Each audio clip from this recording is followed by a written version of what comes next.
IPCC पास होकर अब हम आ चुके थे सीए फाइनल के दौड़ में और एक दूसरे से न जाने कुछ जीतने के होड़ में हम भी तैयार थे भागने को। और जो कहता था ना तुमसे ना हो पाएगा, उन्हें यह बतलाने को कि मैं सीए बन के दिखाऊंगा। एफआर से मुलाकात हुई तो पता चला ये तो हमारी पुरानी मोहब्बत है, जिसे हम अकाउंट से कहते थे, उसी ने एफआर का रूप लिया था। और कहीं ना कहीं मुझे भी उससे लव एट फर्स्ट साइट हो गया था। जैसे जैसे हमारा प्यार गहरा होता चला गया, तकलीफ मुझे नज़र आने लगी थी। कभी एएस तो कभी इंडेस, किसे फॉलो करूँ? फिनेंशियल इंस्ट्रूमेंट छोड़ा हुआ कहीं क्वेश्चन नंबर 1 में ना आ जाए, बिजनेस कॉम्बिनेशन का वो पार्ट कहीं कंपलसरी क्वेश्चन में ना आ जाए, ये समस्या अब मुझे भी सताने लगी थी।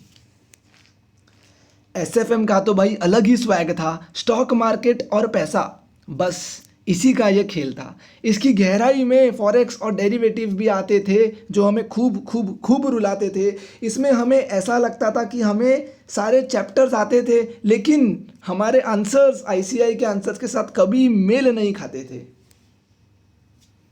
फिर आई लॉ की बारी और दोस्तों इसी ने हमारी दुनिया संवारी। इसने मानो बुखार में जैसे पैरासीटामॉल का काम किया था और न जाने हमने भी कितनी रात इसी के नाम किया था। इसके दो पहलू थे। पहला कॉरपोरेट लॉ जो डरा रहा था, लेकिन अलाइड लॉ वहीं माँ के तरह पुचकार रहा था। पर ना जाने क्यों हमने अलाइड लॉज को इतना पराया बना दिया कि उसने एग्जामिनेशन हॉल में हमारे दिमाग में आने से इनकार कर दिया।